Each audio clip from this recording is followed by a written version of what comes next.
All right. Welcome, everyone, to this week's edition of A Sip of Knowledge with Marty Duffy, Liz Rhodes, and Lou Bryson, plus special guest Brendan McCarran of Glenmorangie and Ardbeg. Real quick before I turn things over to your hosts, I'm Will Hookinga from Zavvy.co, and just want to point out a couple of ways you can interact with them over the course of the live stream. So on your right, you'll see a chat box. Please say hello. Let us know where you're joining us from. We'd love to see that. Down in the middle, you'll see a button that says Ask a Question. So if you have questions at any point throughout the presentation, just put them in there. We'll be keeping an eye on those, and I'll be sending them over to your hosts. And last but not least, please share the event. There's a share button at the top right that you can use to invite people from various social networks. So with that said, Marty, Liz, Lou, I will turn things over to y'all now. Yeehaw! Thanks there, Will. Hi, everyone. Welcome to another edition of A Sip of Knowledge. Drink deep is all I can say. My name is Martin Duffy. I am a former senior master whiskey. Brendan, don't be too intimidated. I was also, for 18 glorious months, in charge of that brand. Well, kind of. I was a lackey, really. And then, for 8 years, I was better every week. Chicago Independent Spirit Expo, and for the last 6 years, in fact, this is my 6th anniversary this month. I've been the North American brand representative for Glencairn Crystal. The Glencairn glass. All right, now that you're duly impressed, I'll hand it over to Liz, who has some things in her past. Awesome. Thanks, Marty. Thanks, everyone, for joining. I'm Liz Rhodes, technical distiller and spirit consultant. Have just over a decade of experience in alcoholic beverage, spanning from beer, rum, vodka, and my personal favorite, whiskey. I spent the majority of my career at a company called Diageo, but now I'm currently founder and principal at Spirit Safe Consulting. And if you'd like to learn more about that, if you go to About the Host section, there's a link to my website. So thanks for joining, Brendan, and over to Lou. Howdy. I'm Lou Bryson. I'm a whiskey writer. I've been writing about whiskey since the mid-'90s. I was the managing editor of Whiskey Advocate magazine for 20 years, 20 long, glorious, wonderful years. And now I'm freelance. I am a senior drinks writer for the Daily Beast. Actually got a piece coming up on the odd story of Corona beer and the coronavirus sometime later today, probably. And I have this nice book to flog, which is a wonderful little class on just how whiskey is made. Thank you. And Marty, you want to bring our guest in here? Yes, sir. Thank you, Lou. This week we are privileged. In fact, we went all out and we flew this gentleman in virtually all the way from Scotland. He is the head of maturing whiskey stocks for Glenmorangie and Ardbeg Distilleries over in Scotland. The man used to work for Diageo. Don't ask him about it. It was ugly. It ended bad. But no, we'll probably get into that. He is. Eh? He means we'll make it up. Yeah. Brendan, how are you? I'm good. How are you? Good. I'm as well as can be. I'm sure everyone else is, considering. Yeah. So, young fella, you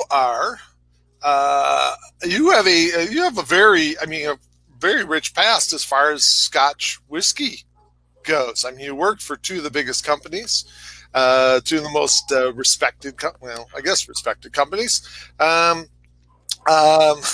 So what I'd like to do first is kind of get your story, your preamble. Where'd you start from, and how did it lead into the wonderful world of whiskey? Where did I start from? So I was born just outside Glasgow. So I'm not quite Glaswegian, but just outside of Glasgow in a little sort of mining town called Coatbridge.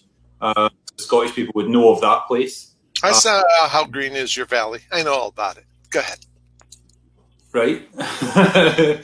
Coatbridge doesn't have green valleys. Coatbridge is full of coal, or was full of coal. These days it's just full of commuters, to be honest. But I grew up there, went to school there, and then eventually I went to university in Glasgow. So I went to the University of Strathclyde and did chemical engineering, so chemical and process engineering. So really that's everything to do with distillation. So most of my study was all around distillation. So you might think, so I was obviously set to become a distiller straight away, but actually pretty much all the distillation that I learned at university was about distilling crude oil, and turning it into gasoline and stuff like that. But yeah, so after I got that job, oh, sorry, Liz? I was going to say, so sensory analysis wasn't a part of the the curriculum. No. I was very unctuous. Yeah. But interestingly, so when I was in Coatbridge, when I grew up, my parents' house, so the house I grew up in, was next door to a chocolate factory. So It was right next door to a chocolate factory. And I can still remember this. So I am obsessed with the smell of mint. I love mint chocolates. I love the smell of mint. Like mint shower gel is what I use to get clean. I'm obsessed with it. I could eat toothpaste if I could survive on it. And I think I'm physically afraid of coconuts. So see if a coconut was to jump out of a car, I would give it all my money. But take my money, please. Don't touch my kids. Don't hurt anyone. That's good. Especially when those coconuts go around in big groups in gangs. Yeah. I hate that. They just have that. They have that look about them. They're not shy. Right. There's Very a pun. Shaggy, haven't shaved. Stern, yeah. Yeah, I suppose if you put a coconut in a sock, you could rob a bank. So think about it. Think about it. Like Your bank, anyway. Yeah. So this factory that I grew up next to, it would make macaroon bars, and macaroon bars use a lot of coconuts. It would also make mint creams. It would make chocolate orange flavoured things. And I think it does come back to the memory of all these smells coming out of this psychological factory, association. Yeah. And we talked about that last week, actually, with our guests last week. So perfect segue, Brendan. Thank you. So I noticed that I had a good sense of smell. My younger brother, he had an even better sense of smell than I did. But we did all know that we had a pretty sharp sense of smell from various experiences and stuff like that. But yeah, university, I'd love to say that I decided when I was like 12 years old or something, I'm going to be a distiller, but it wasn't like that. It's just, I was interested in chemistry. I was actually interested in history, but there was not so many jobs once you go out of university. And I was keen. I was keen on being employed, so that's why I chose chemical engineering. And then once I left university, I briefly worked in one place, and then I joined GlaxoSmithKline. So before I worked in whiskey, I used to make drugs. So I used to make penicillin for a living, which again is fermentation. So it's a lot of fermentation, and then turning that fermentation into a product. So some similarities, just nowhere near as interesting. Doing a penicillin tasting, it's never going to catch on, I don't think. Very moldy. It's a good thing that the distilling business came in line. Otherwise, you might end up in an RV somewhere in the Highlands, like cooking something else. It's a little heavier than. I think I think between me and Liz, we could probably get that going, but it's not advisable. Not advisable, I would say. Well, it's kind of hot. It's a going concern. Hey, by the way, hi, Brendan, from an ex-Glenmorangie colleague, Liz. Oh, Liz. Yeah. Hey, Liz. Yeah, me and Liz worked together for about 4 years at Glenmorangie. Hi, Liz. So now, what were you doing with Diageo? Yeah, so my first year, I joined Diageo on their graduate scheme. So when you join the graduate scheme, you do 3 one-year placements, let's say. And when I first got the job, which was great, they phoned and said, you got the job and we'll be back in touch near the time. And then it says, well, what is it you want to do? Like, where do you want to work?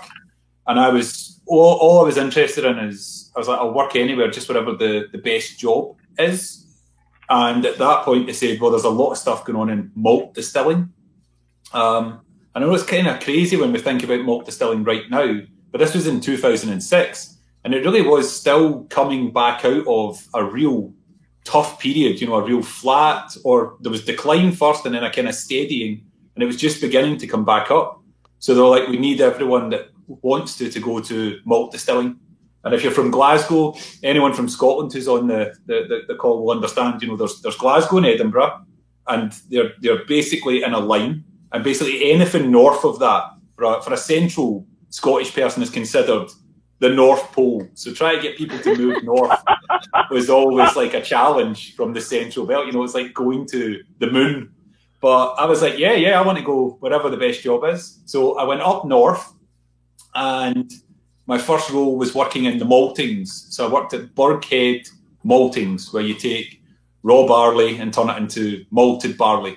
And I'm still so glad that was the first place that I worked. And I really think there's so much that's not understood about malting, and there's so much about malting that is key to making the whiskey taste the way it tastes once it gets to the distillery. And I get why it's hard to get a tour of a maltings because it's so big, and I get why, because there's already so much you need to understand in distilling and maturation. But it was really lucky. It was a really lucky chance, bit of luck, that's where they had big jobs to begin with. So I was there for my first year, but 3 months into that year, I got called to go down and see the big boss, Brian. So Brian Higgs was in Elgin, and I got called in to see him, and he said, we're working on a secret project. He says, we want you to be a part of it. And I was like, okay.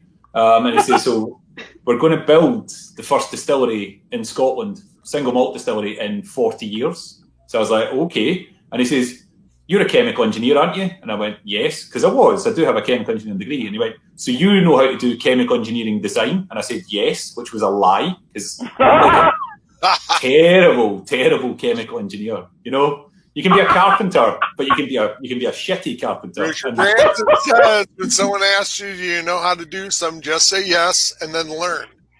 That's what I did. So I said, yeah, I can do chemical engineering design. And he says, and of course, you know all about whiskey, don't you? And I was like, yeah. And I didn't. But yeah, I just said yeah.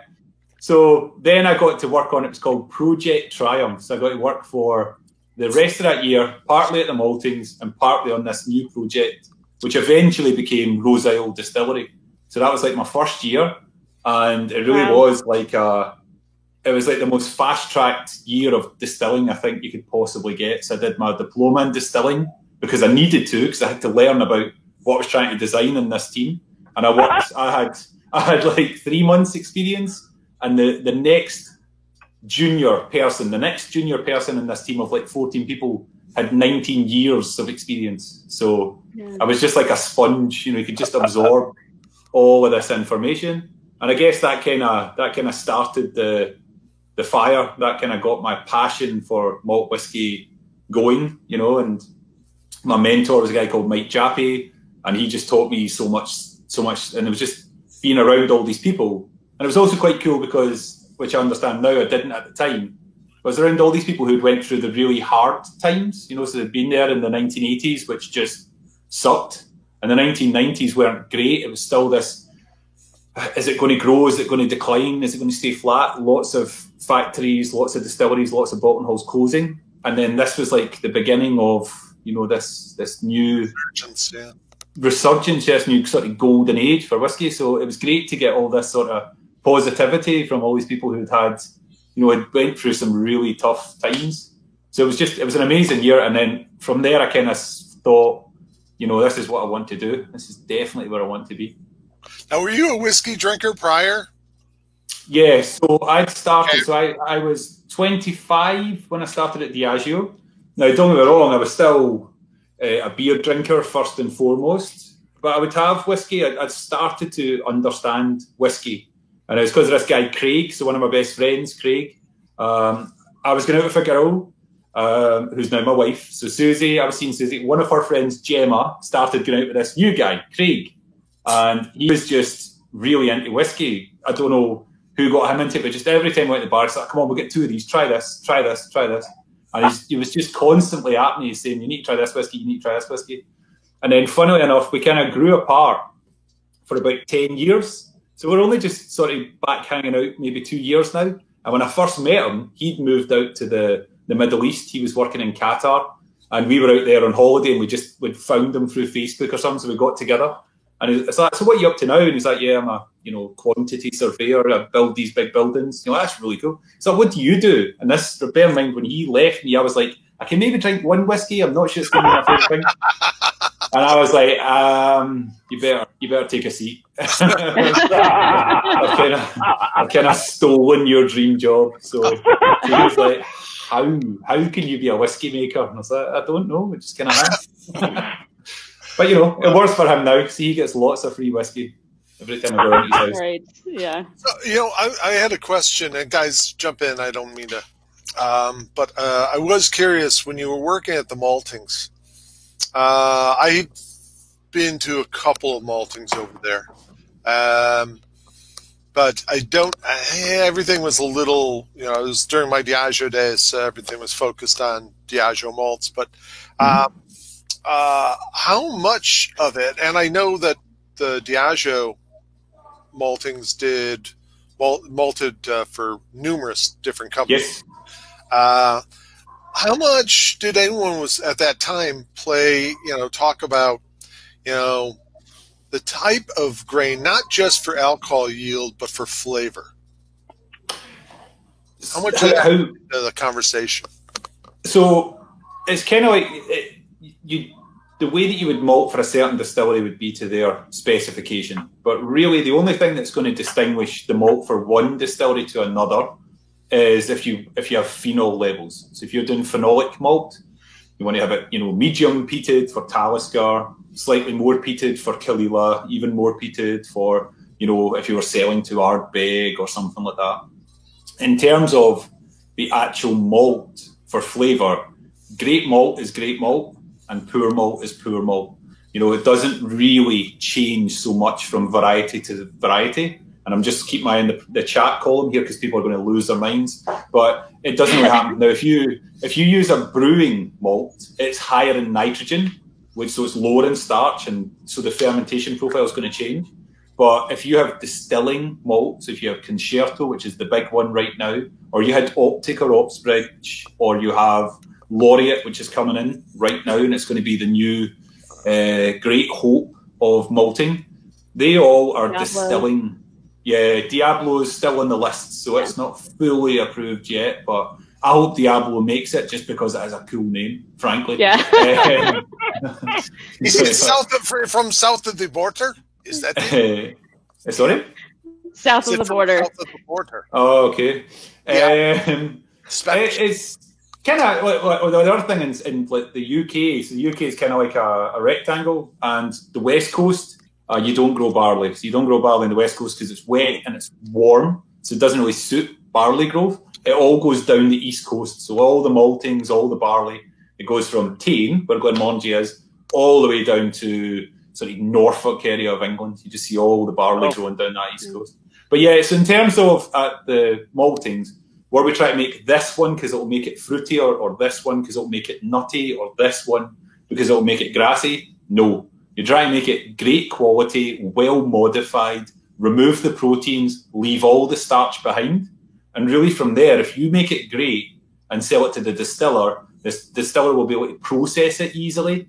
And then it's how that person ferments, distills, how they manage their faints, how they cut. That's what will change that barley into a different character. Yeah. I don't really see terroir so much. Oh, you don't? I was, sorry, I said micro terroir. So yes. It's interesting hearing you kind of tell the story because what I guess the resurgence that happened, then in Scotland is sort of kind of what's happening now here in the U.S. Yeah. And it's not a resurgence per se. It's just, the North American single malt story, if you will. And it's, that's happening right now where we're trying to determine, okay, here the malt that's available on market, but that's either for grain distilling or it's for brewing. It's not for malt distilling per se. So yeah, so we're sort of having that discovery period in terms of, quality parameters, breeding guidelines back to, the breeders, and really having that conversation right now. So I didn't think about it in terms of relating it back to Scotland, because I always, from my perspective, I'm like, oh, well, Scotland has these guidelines. They use these 4 or 5 varietals. And it's just really interesting to hear more of the background and the history kind of from a quality perspective. So that's, a really, really interesting anecdote for me, at least. That's nuts. What was, I'm sorry, I'm blanking. I had okay. Just when you said that's nuts, that scared me. That would be illegal. We would not have nuts at single malt whiskey. Well, this is something I've often wondered. Now, you have all these different strains of barley. Why not? Why couldn't you actually do kind of a mash, if you will, of different strains of barley to try to capture all the best of each one? I like that. That's a great idea. So again, careful, it's a trap. It's a trap. Admiral Akbar kicking in. So you sometimes do that just by supply. So right now, pretty much everything that's going in the ground is Concerto, or for the last 10 years, let's say, and you had a bit of Laureate. But this year, you'll have some Concerto and some Laureate coming in. You'll try and keep them separate, but sometimes you'll just blend the two together, and they're both distilling malted barley, so they're similar. Now, you could take some brewing barley, some what they call high DP, so high protein content, Scotch grain distilling, because it's full of enzymes. I like the two nerds can communicate. yeah. But what I'd say is, why you maybe wouldn't combine them is, so we've done Glenmorangie 2 Sail, which was a special release a couple of years back, which was all brewing barley. And when you have all distilling barley and all brewing barley, they're different, but it's not the difference you would get from, 2 different red grapes to make wine or something like that. The differences are nuanced. So what I say is, when you mix together to try and get the best of all worlds, like you're saying, you might well dilute out these nuanced differences that you really want to discover. Well, let's zoom ahead and go to your present company. Now, sure. were you working over on Islay at the time? Yeah. So I did a year after Burkhead. I did a year physically blending whiskey and leaving, so emptying casks, mixing them together. I then did a year in America, which was awesome. So I lived in Connecticut, just outside. And I moved from Connecticut, so pretty much New York City. I moved from New York City to Oban, where I was the Oban distillery manager for 2 years. Then I moved from Oban to Islay. So I went from metropolis to West Coast town to island. So the next move, I thought I was maybe just like, Robinson Crusoe in it, just like being on an island, all on my own. But yeah, for the last 3 years of Diageo, I looked after production on Islay. So that was Port Ellen, Maltings, Kalila Distillery, and Lagavulin, which was, like every time I get a job, it seems to be my dream job. There can't be a job that tops this, and then somehow I get another one which tops it. But it was amazing. 3 amazing years on Islay, and I would go back in a heartbeat. Yeah, Islay's amazing. If anyone out there has never been, you really, and I always love taking the ferry boat over. Yep. So, like to fly. I said, no, ferry boat, gray, stormy day, feels like you're invading Normandy. It's really cool. Except you have a car. I'm not sure anyone invaded Normandy with a car and a full Scottish breakfast, but no, it's great though. So, all right, so you get this offer from Moet Hennessy. Now, why you? All the distillers out there, why you, mister? Yeah, good question. So it's part of the process, I guess. There's quite a few things. So Bill knew of me. So Dr. Bill had heard of me, met me briefly. There was a connection because as the person in charge of Port Ellen Maltings, I was making pretty much every single batch of super smoky malted barley that would be sold to Ardbeg. So I'd also formed a pretty strong relationship with Mickey and Jackie at Ardbeg. And I suppose my experience as well, so I'd worked internationally, but I'd also worked in a smoky maltings and non-smoky maltings. I'd been a manager of a distillery, a manager of a group of distilleries. I'd worked in disgorging, so blending. So I'd kind of worked in every stage of making whiskey. And this job was kind of taking it all, putting it all together, but also learning a lot more about what I had naturally sensory ability and learning to turn that into being an actual sensory expert. And that's where Dr. Bill comes in, who better to learn from. So I think I managed to convince them. It's a long-term plan. So if the stars align at the right time, I'll be able to take over from Dr. Bill. But it was always going to be a long-term thing, and I've been 6 years in the role now, and I've learned a lot, but there's still more to learn. So it just seemed like the natural thing to go to. I kind of got to a crossroads where I'd either go down a very operations kind of role, which I would have loved, but it would involve, really specialising on operations, or there was a chance, and it's a risk, but it was a chance to do something really cool, really interesting and really amazing. So luckily I was up for it. Bill was up for it. The company was up for it. And yeah, it's been a very fast 6 years. So if Dr. Bill accidentally falls into a fermentation tank or is locked into a still, shit happens. Should we look at you or some other subject? It probably I had Dr. Blackmore say the reason I got it was my stunning good looks. which kidder. What are you all laughing at? Why are you all laughing at? I don't understand. It's just indicative of the stress of this job, because genuinely I got it because of my stunning good looks, and in 6 years I now look like this. So, so you're talking about if the stars align. I mean, does Dr. Bill doesn't have a foot out the door already, does he? Oh no. Oh, okay. No, not at all. But it's kind of like. I think so we say, like, if Dr. Bill gets hit by a bus, and yes, absolutely, Martin, they would look at me. They would look at me. You would have that bus outfit. But I have to call this, because I know that one time Bill and I were travelling, and he just got interrupted and wasn't quite paying attention, and he almost stepped into a road, and I did grab him and pull him back. I did. Oh. So that's what he doesn't know is that I was actually like this before I grabbed him. I was just thinking about it, but it was just too soon. It was too soon. But no, we've got no plans. But it's a pretty niche job. It's a pretty specialised job, and if you think about it, from start to finish, a glass of Glenmorangie Original takes 10 years, but it takes 10 years in the cask. It actually has, you could argue 6 months, a year to make the spirit, because of the barley, understanding the harvest, understanding everything that goes into that, then goes into the cask. So they were looking at like a 10-year plan. And probably I came on a little early, because I was maybe more senior than Dr. Bill was thinking about hiring.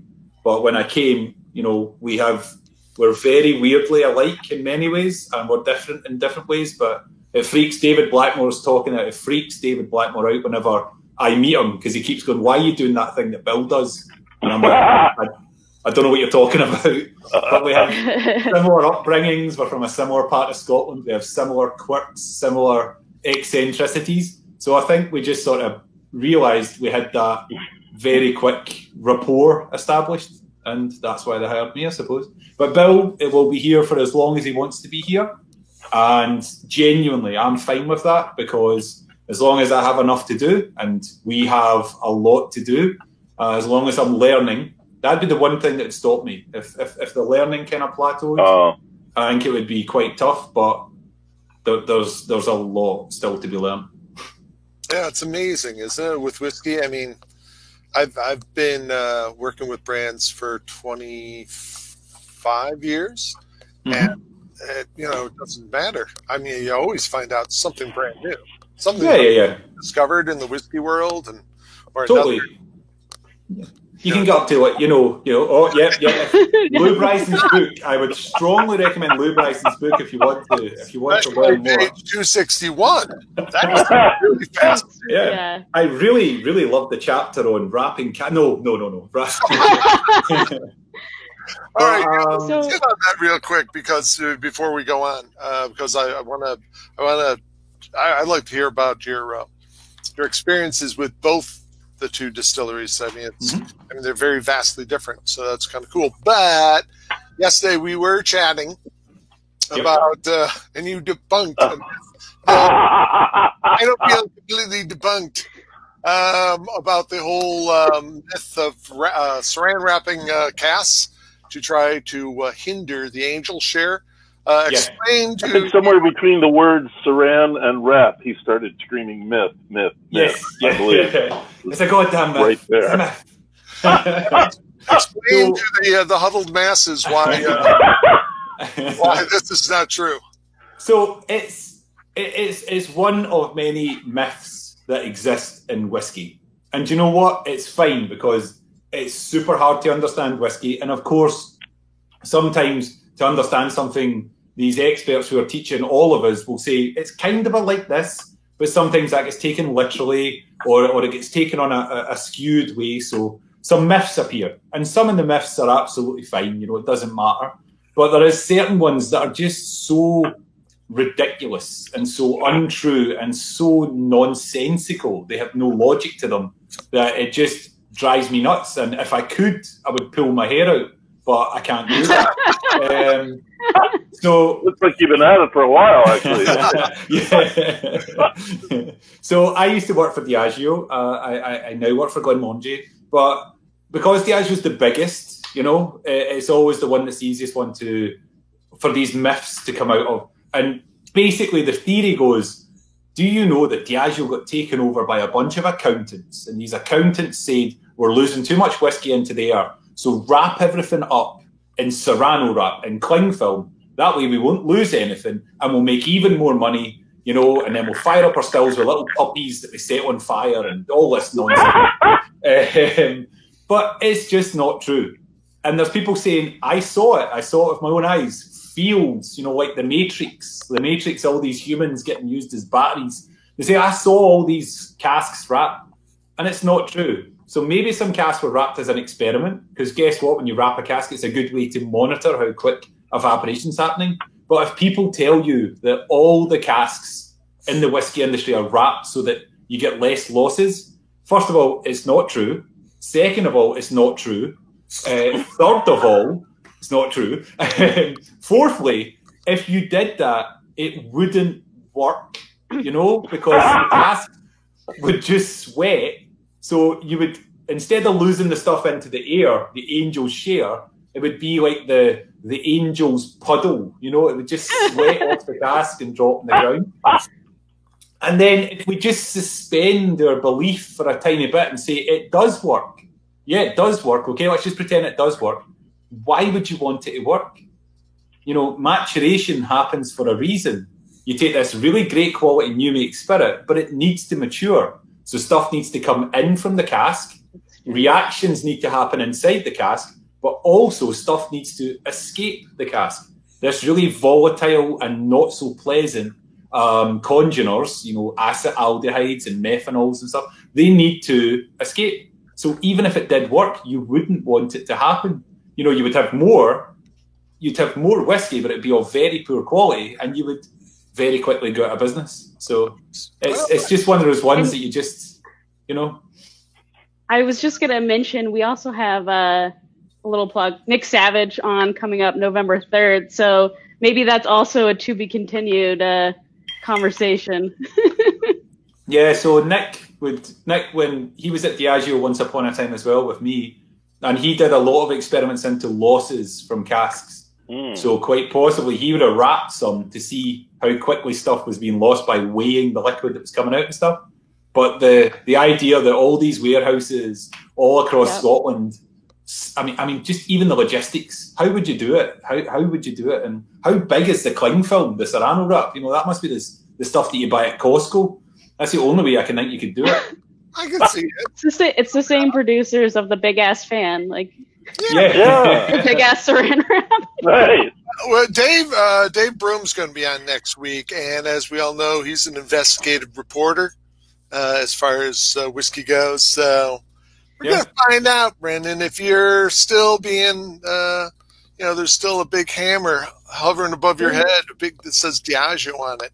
You still think about it. Just think about it. If it doesn't work, I don't know, man. He doesn't look worried. It would be disastrous. Working for Diageo, CIA, same thing. So Liz actually commented and said, "Angel's Puddle sounds like a new Ardbeg expression." By the way, it draws up a very, I don't think a very tasteful. No. Angel's puddle. Angel just standing there looking with a little puddle. So, just bringing it back a little bit, I was really interested in talking to you specifically about specific distillation techniques that affect both Glenmorangie and Ardbeg liquids. So something that I was really drawn to learning about both of those distilleries in terms of varying rectification levels. So I just calling out, when you think about Glenmorangie, you hear, tallest stills. Yep. And certainly having a very tall neck could affect rectification and reflux levels, can affect the flavor profile. And then on the other side of things, Ardbeg, you guys talk about something unique to Islay, which is having a purifier, which is another, way to kind of change the flavor profile from a rectification standpoint. So just wanted to kind of pick your brain on that and dig into how that specifically affects those two rectification phenomenons affect both of the liquids, how you guys exploit that sort of thing. Yeah. So if I can take just a step back slightly from just the distillation process for Glenmorangie, I won't go too long. That's a lie. This will take the rest of the podcast. Forever. That's why I interrupted. That's what I did.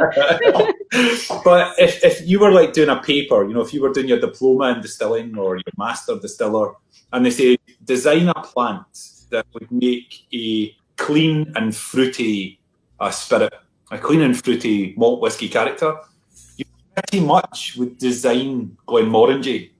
And this is really unusual because Glenmorangie has evolved since 1843, and as has all distilleries in Scotland. So there's certain distilleries that are designed in a certain way, yet they're ran to make something completely different. But at Glenmorangie, almost every single one of the processes is the right thing. So our water source is mineral rich. Mineral rich, lots of magnesium and calcium means you're going to get good saccharification during mashing. You're going to get good fermentation because there's lots of mineral salts for the yeast to thrive upon. We have a mash tun that creates a clear worts, which is going to help that fruity esterification take place. We ferment in stainless steel vessels. So as a result, just with a simple kind of hot water rinse, we sterilise the fermentation. So you have a clean start every single time. And then all of that builds up to having this very fruity, very floral, very estery beer that then goes to these super tall stills. So these stills are so tall, they're almost 17 feet in height, just the necks. And they're actually very small as well, which we don't talk about so much, but there's about 11,000 litres in the bottom of the still, so it's not some huge amount of spirit. It's a small amount of spirit in this massive journey, and the heat loss is intense. A lot of heat transfer. Yeah, exactly. There's such a large surface area for heat transfer. There's a small onion as well. And all of this just results in a very fruity beer going into the still. And then because of the huge amount of copper contact and the air rests and the fact that we can keep this copper really active, it just results in all of the sulfurs, all of the mercaptans, all of these sort of masking or off notes, they're stripped right out. And what comes out at the end is a spirit that actually, to me, Glenmorangie New Make Spirit, when I'm testing the new make, it smells like strawberries. It has this kind of strawberry flavour to it. And then really cool, so SWRI, Scotch Whisky Research Institute, They did a study where they chemically measured how many esters were in various new make spirits, and then they blindly nosed to see how noticeable these esters were. So I don't know who it was, but it was another whiskey, it might not even have been a Scotch, that had a noticeable amount of more esters than Glenmorangie. But when it was nosed and tasted, Glenmorangie came out the fruitiest by a mile, by like such a long distance. And their only hypothesis they could draw was the massive amount of copper contact, the massive amount of reflux. So it's all of those things that happened before that build up to the tallest stills. And that's why Glenmorangie is just so consistent. It's like a dream to work with. The spirit just comes off so perfect all the time, which is brilliant. Now at Ardbeg, kind of a different story. So at Ardbeg, lots of, just like most distilleries, lots of random things. And don't get me wrong, Glenmorangie was random, but it arrived at this sort of perfect equation in the end. Yeah. With Ardbeg, you have two quirky things about the distillation. So first of all, the spirit still, the second distillation, is actually bigger in volume than the wash still. Yeah. You're like, who would design that? No one. No one would design. Well, maybe I would design that because I am the world's worst chemical engineer. But no one would deliberately design that. So why did they design it that way? They didn't. It was just when Ardbeg was put together, it was, I need a still. I'll get a still off of this person. Or can we bring together our equipment and make Ardbeg? Right. So over time, that's what happened. It seems like there's a fair number of distilleries that it worked out that way. Is that fair? Yes, absolutely. Is this just when you decided to go legitimate? When you decided to go legit, who's got what? Let's pool our resources and let's pool what we have and we'll put it together. And over time, it evolves.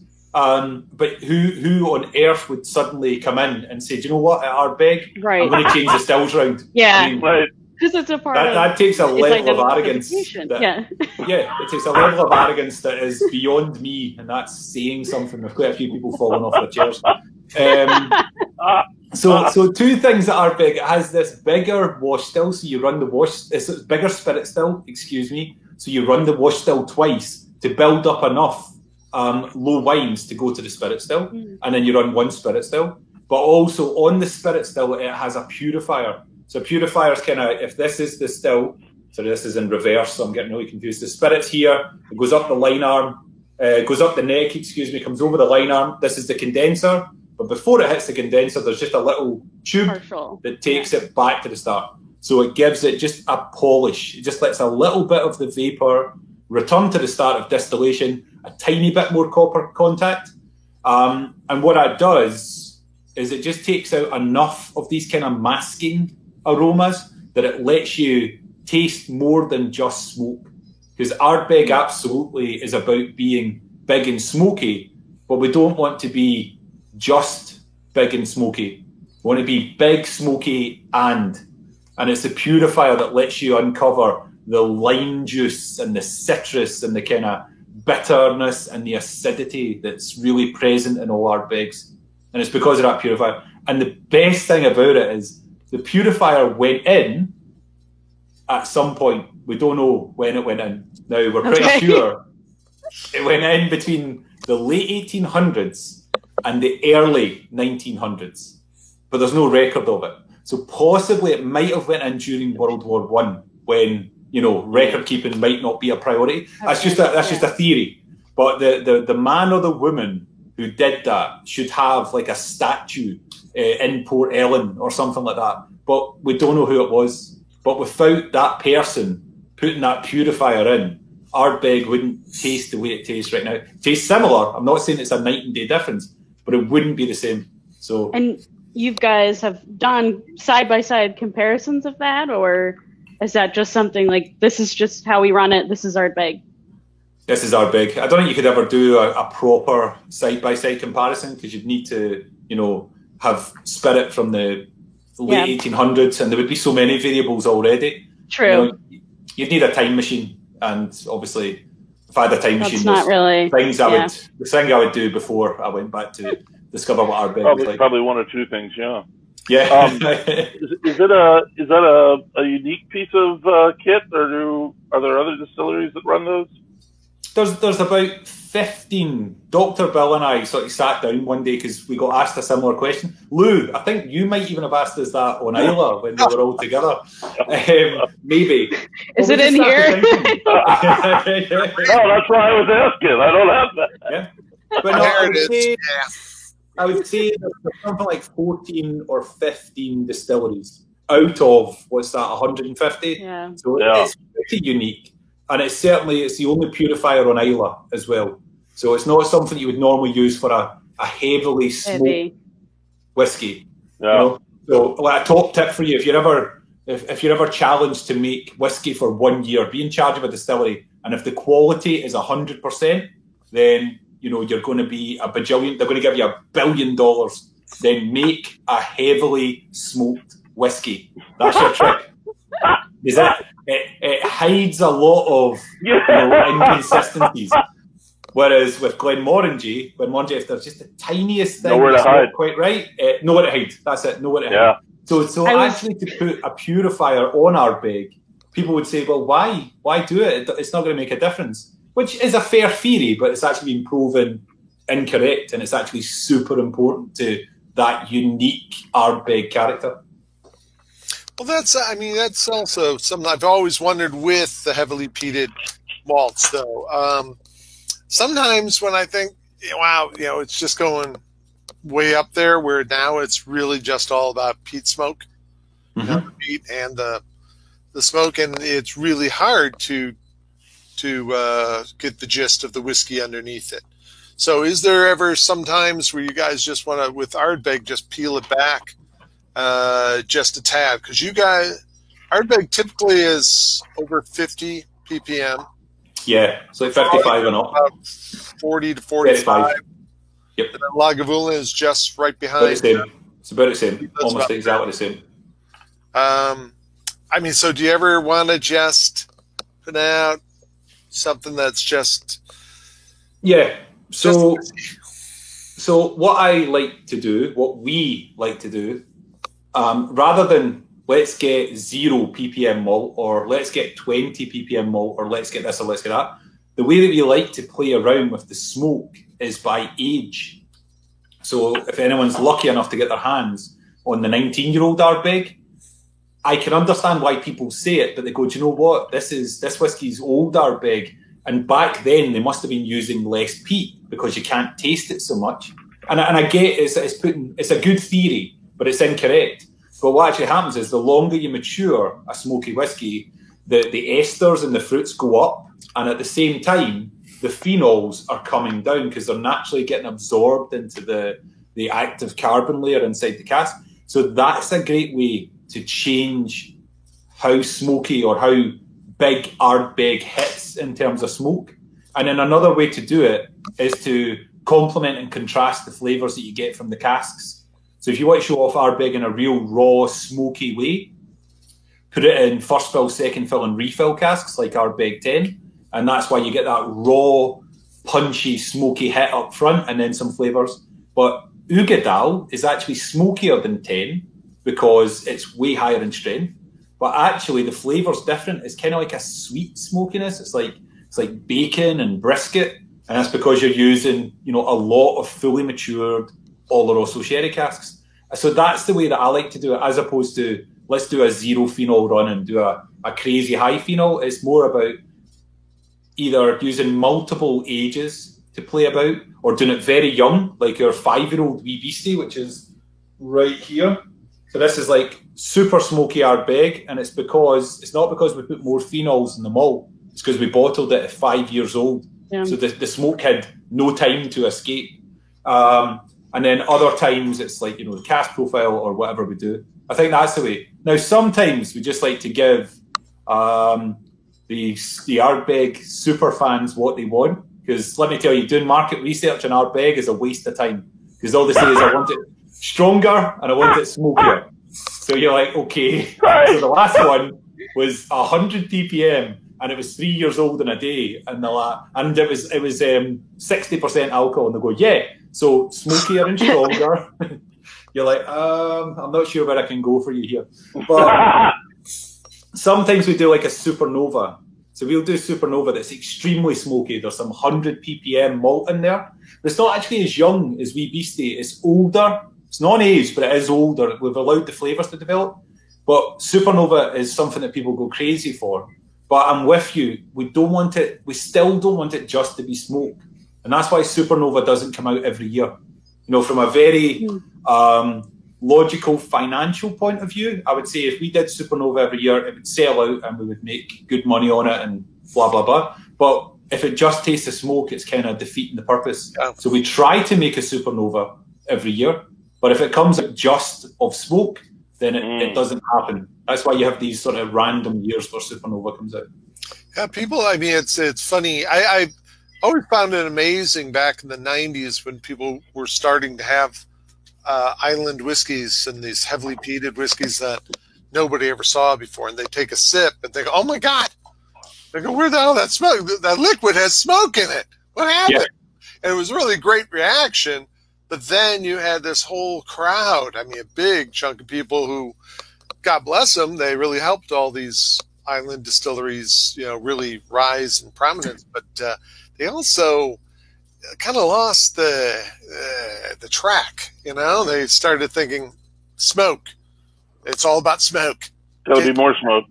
Put a big bucket over my head, fill it up with smoke. You know. Yeah. No, it's like a Imperial IPA analogies, or yeah. Overhopped whiskeys or beers. More sour. Yes. Hey, Brenton, which now it must be really, really cool. Now you're located in Stirling, correct? Yeah, I'm in Stirling in Scotland, so it's like in the middle. Kind of right in between. You get to pop up to Glenmorangie, or you can go out to the island. Which, I mean, do you have a preference? Which one you like to work on? I won't say preference as far as which one you like to drink, but yeah, I suppose. So obviously you love going to them both and all that kind of stuff, but it's a bit like, I think Dr. Bill would answer the opposite for the same reasons, but I lived on Islay for 3 years. You know, some of my best friends are on Islay, people that I work with for 3 years. I have so many memories of being there. So I love going back to Islay, and I don't get to do it as much as maybe I wanted to. So I probably have more of a connection to Islay. And so, of course, but that's probably more Islay than just specifically Ardbeg. But it is part of like an entire, 3 years of my life. 10% of my life I spent there, something like that. But I love going to Glenmorangie. I had been there a couple of times, so I know it. I like golf. I was going to say I'm a golfer. I'm a terrible golfer, but I enjoy playing golf. You're Scottish. It has one of the most amazing golf courses up there. So, yeah, they're both great, but probably I have more of a connection to Islay simply by living there for 3 years, Well, I don't blame you. I'm fascinated by Islay myself. Oh, I love it. My guys won't bring me there. Yeah, my wife has a mild panic attack, so I go there like 4 or 5 times a year. Obviously not this year, but usually 4 or 5, well, actually more than that, probably 8 times a year. And every time I go, she sort of freaks out that I'm going to buy a house, and just move this to Islay, I kind of get the idea. So I'll land and I go, that's me landed, off to work now, I'll phone you tonight. That's in my head, that's what I've wrote in a text message. But she reads it and it's like, oh my God, the land here is incredible. The air, the salty breeze in my nose, forsooth, it is wondrous. And she's just like, stop it. You went all Islay again.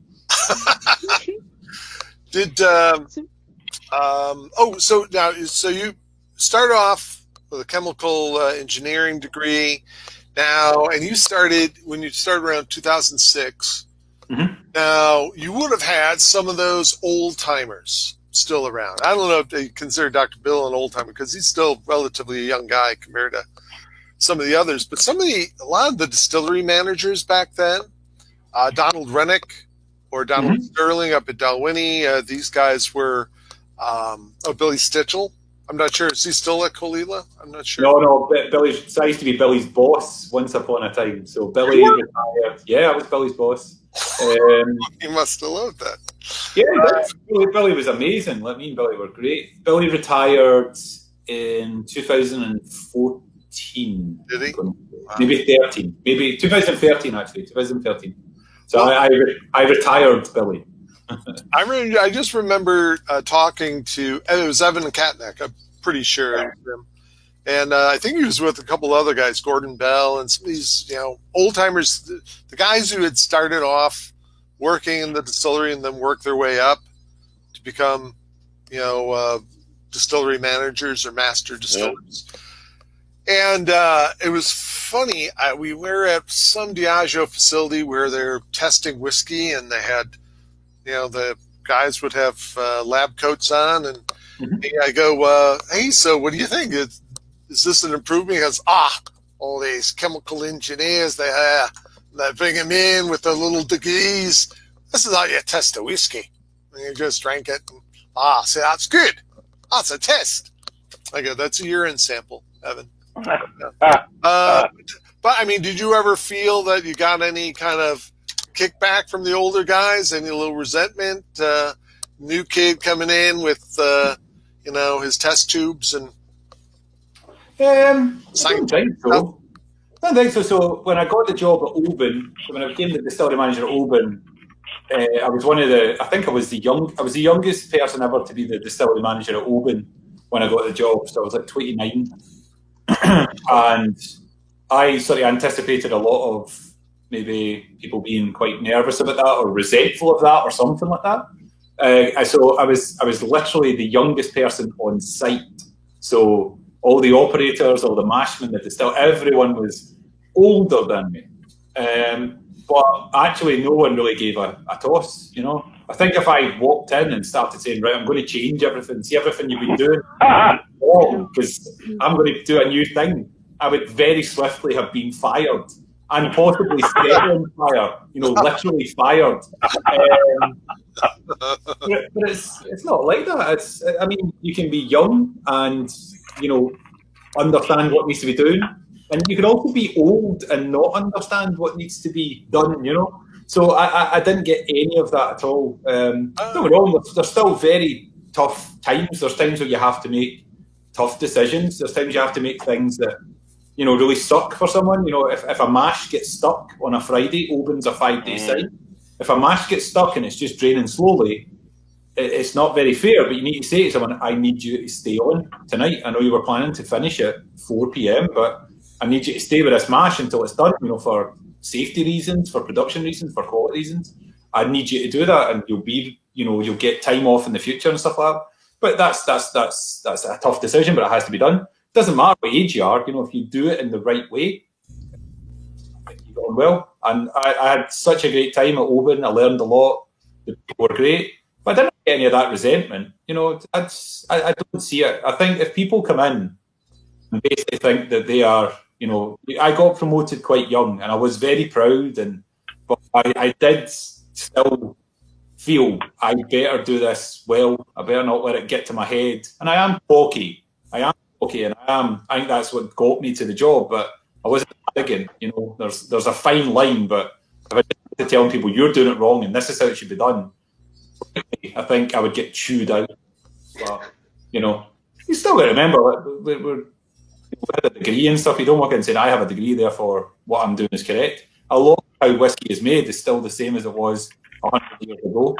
I say one of the things that I learned is that I was definitely passionate and I loved the job. And I think that came out, when I was doing it. So that's why I was good at it. Can we, one thing that wasn't the same 100 years ago, or at least to the best of my knowledge, it wasn't. I just maybe wanted to kind of wrap up. Not so much at Ardbeg, but at Glenmorangie, you use a lot of wood that isn't sherry or bourbon. Yeah. I guess, what's the process? How does that start? How do you focus in on what? Do you just sit around drinking a bunch of different wines all the time? Or, I don't know, sniffing a bunch of different wine barrels all the time? I guess, how do you, the one that sticks in the mind is the Sassicaia wine. Yeah. How do you, where does that idea even come from? I know, why don't we put some of the whiskey in this? Or, I don't know, you just throw it in a bunch of shit and have some failures that we never hear about. How does that work? Yeah, you're kind of on the money, Lou, with all those things. So really where it comes from is partly it's a company. As a company, the Glenmorangie Company is interested in having innovative and different products. The main driving force behind that is, Dr. Bill. So Dr. Bill Lumsden is in charge of a company called, our team in the company is called the Whiskey Creation Team. So he's not the blender, he's not the distiller, he's the whiskey creator. So he has to, always make consistently all of our amazing whiskies, so La Santa or Original, that's our number one job. But actually a huge part of our job, and the second big priority, is to make stuff that's exciting, different, innovative, experimental, and most importantly, delicious whiskey. Yeah. And it really comes from there. So we have, brainstorming often. We have creativity. We're encouraged to try things. We're encouraged to do things differently. You come across stuff on a cookery program. We all watch certain programs, and someone says, "I've seen them doing this thing where they kind of liquefied the fat by doing this," and then we think, "How could you do that in a whiskey way? How could you do that?" We made Glenmorangie Milshin, where we were trying to make something that tasted like being like a kid in a candy shop. Because people say, "This job you've got, it's like being a kid in a candy shop," and Bill hears that all the time. And he's like, "How do I make a whiskey that tastes like a candy shop?" So you take red wine, you re-toast it, you fill different whiskies into it, and then somehow we created this candy shop whiskey. So it really is just about trying new things, pushing new boundaries. Do we look at different yeasts? Do we look at different barleys, different casks? We love to try things that have never been done before. But definitely a big help is, Bill has like a encyclopedic knowledge of certain things. So he has an encyclopedic knowledge of 80s music, especially Prince. He has an encyclopedic knowledge of Scottish football in the 1970s. He has an encyclopedic knowledge of Ferragamo and various other fashion designers. But the other one he knows, it's scary how much he knows, is wine. He is like super passionate about wine. So that really helps. So Bill, I'll say to him, "I heard about this wine that's kind of from this area," and he'll know it and he'll say it. So he knew about Sassicaia and he knew how legendary it was. And it took years and years and years of slowly, passionately searching for these amazing casks. And then when he got them, the Sassicaia cask gave birth to Glenmorangie Artane, which is still my favourite Glenmorangie private edition of them all. Have you thought about using a screwball cask, the peanut butter whiskey? Yeah. That'd be an interesting finish. Usually when the question starts, "Have you thought about?" I can say yes. But with that one, no. No, yeah, decidedly. Yeah, absolutely not. But that would be good for the catapult truck. Load it into the trebuchet and just give it a go. Well. So just checking if we don't have any questions so far, but just checking in if anyone had any questions while we are wrapping up here. Or if there was anything you wanted to get off your chest. Yeah. Yeah. No one else is listening. It's just the four of us talking. Hey, ask away. Tell us about Bill. Let's do a lightning round. Ask anything you want, I'll answer. I might not be truthful, but I'll answer. Well, actually, so is there anything new on the horizon that people should maybe keep a lookout? I know a lot of times you can't mention some things, but holidays are coming up. Yeah, that's a great question. So I can't be super specific, okay? So one time I am cocky, and one time very early on in my career I was a bit of an ass, and I revealed something because it was coming out, the next month. But then there was a bit of an issue. Now, it did release, but we just went, let's just check it again. So I've learned my lesson. But definitely, you can see it in Ardbeg. We still are super limited on our stock with Ardbeg, but it used to be just 3 expressions. We had Ugadal, Corryvreckan, and Ardbeg 10. But you can see the 19-year-olds there. There's a new batch of Ardbeg 19-year-old coming. And we're finally... It's super small amounts, but we finally have some aged Ardbeg that we can play with. We're also expanding Ardbeg. It's just been slightly held up with this crazy pandemic, but safety comes first. So very proud of the company's decision to slow that. But the expansion will come, and then that's going to open up, more spirit, and it's also going to give more capacity at Ardbeg. So, but just because we have more capacity, it doesn't mean we're just going to churn it out. But what extra capacity gives is it gives you time. So spirit-led innovations at Ardbeg are something that we're really excited about doing some more of. In terms of Glenmorangie, we released the Cadball Estate, so this kind of locally grown, real high-quality distilling malted barley from our own estate. That came out in America this year. And I think we are seeing the response to that, so we're going to try and do some more sort of single country or local to certain area whiskies. And yeah, beyond that, it wasn't the best timing, but it is incredible whiskey. We released a new age range in travel retail. So there's now a 12-year-old, a 14-year-old, and a 16-year-old Glenmorangie available in travel retail. All we need is for travel to come back. Amazing whiskey, terrible timing. But who on earth could have predicted this craziness that we're in? One of those whiskies. So my favourite is the 14 because it's like finished in new char oak. I'm a bourbon cask nut. I'm also a bourbon nut as well, but I'm a bourbon cask nut. And it's 14 years, 13 years in ex-bourbon, final year in a virgin oak cask. So it just sings to me. But the one that's getting the most discussion and it's causing the most interest, the 16-year-old Glenmorangie, it's called the Tribute. It has half the batch, just less than half the batch, is medium peated Glenmorangie. So you have a smoky Glenmorangie. Wow. Brendan, were you around when Glenmorangie and Maker's Mark do that barrel switch? I don't know how many, was that 20 years ago? Yeah, that was before my time. So that hurts. That hurts. 20 years ago, I was halfway through college. I just look old. I'm not old. 20 years ago, I killed my 10th man. So those expressions you just mentioned, can people learn more about those on the website, or are there information not yet? Okay, because I just wanted to point out there is a link below where you can go ahead and give it a click and learn more about those whiskeys and explore more what, Brendan, you just mentioned. It's awesome. Yeah.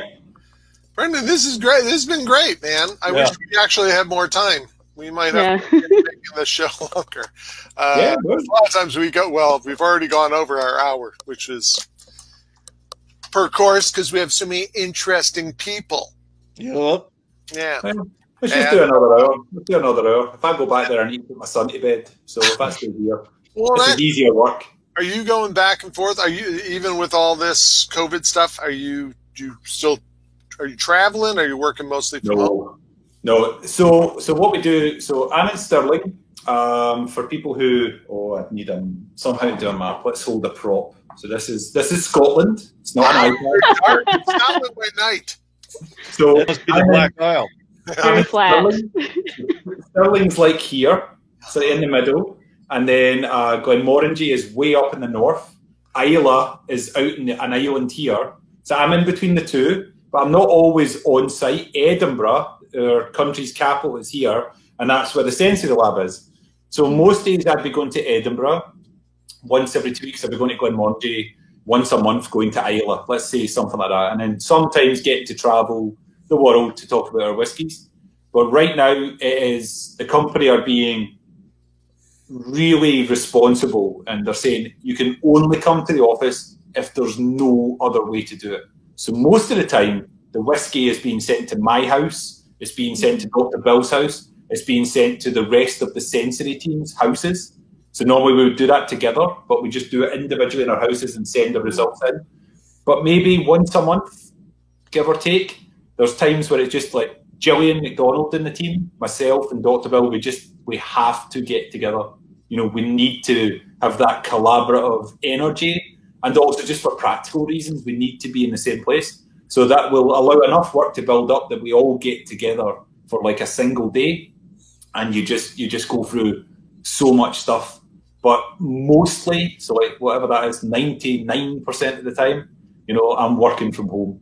And it is quite funny because my wife, my wife's a lawyer, you know, and she works unbelievably hard and she does all these hours, and she'll come in, and I'm sat with like, you know, I'm sat and I'm like, just as the door opens, and I'm like, hey, how you doing? I'm still working. And she just looks at me and she just gives me that look. Working? I'm like, this is what I do for a living. Brendan, and stuff coming out. glassware, my friend. I mean, that's working. I'm just saying. Yeah, it's proper work. It's proper work. But I have to reserve the kitchen. I have to like put up a sign saying, no, this is a lab now. Like, come back in an hour. Yeah. I'm exactly the same. So I would have loved to have done this call from the kitchen, but it was like 6 p.m. So that's like dinner time. Yeah. So it takes a brave man to say, you know, my wife and my son, you're out. You can have your, you can cook your dinner in the living room. So I'm in the back room. Well, everyone, thanks very much. We want to thank Brendan McCarron for joining us today, taking the time out. Good man. Good to see you, man. Thank you. Very informative. Next week, we have Dave Broom, whiskey author and bon vivant. Also a Captain Morgan impersonator. So he will be joining us. And in the meantime, please go out, if you can, go out to a bar or go out to a restaurant or a local store and pick up a bottle of Glenmorangie or Ardbeg. Both delicious. Or pick up both and mix them. There you go. Added. There be you a blender. Yeah. But thanks, it's just everyone. that easy. Yeah. Yeah, of course. That's all we do. Yes, it's really that easy. How dare you? How dare you? I've seen so many blenders go, there you go. The link for next week's session is in the chat section, so just calling that out. But yeah. Yeah. So we'll see everybody next week, except for Brandon. Thanks so much. Next time we're over in Scotland, we'll come by the house uninvited. Let's go. Why not? Yeah, please. All welcome. Cool. See you guys. Cheers.